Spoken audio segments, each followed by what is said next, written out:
Hey, it's Mark Freeley, the North Shore Injury Lawyer. Just a short message about how does the supplemental spousal liability coverage help me?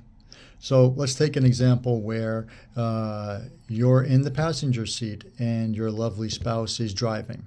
And as you guys are going down the road, traffic stops unexpectedly. Your spouse can't stop in time and hits the car in front and the rear. The airbags deploy, you put your hands out, and your wrist gets snapped back, breaking your wrist, and you need to have surgery. And I've seen this happen more than a few times before over the 32 years of my practice.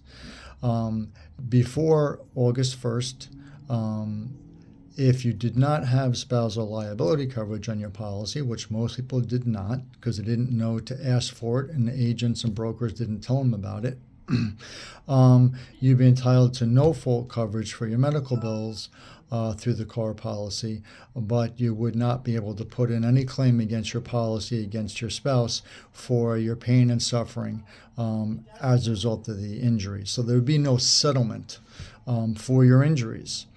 Where if you did have the coverage, you'd get your medical bills paid through no fault. And if you had the supplemental spousal coverage, you could put in a bodily injury claim against your own policy on behalf of the spouse's negligence and get a settlement for your pain and suffering. And I've recovered hundreds of thousands of dollars for fellow Long Islanders under this coverage. So before August 1st, you had to specifically request the coverage.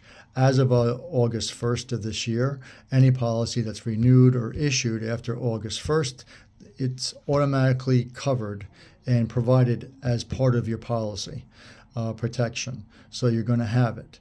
You're also going to get a letter from your insurance company saying if you don't want it, you have to fill out a form and say you don't want it. So if you're married, keep it.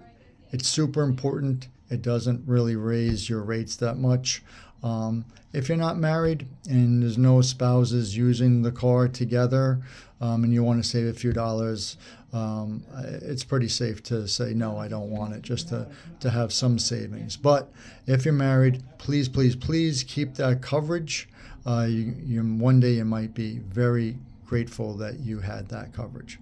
Keep it safe out there.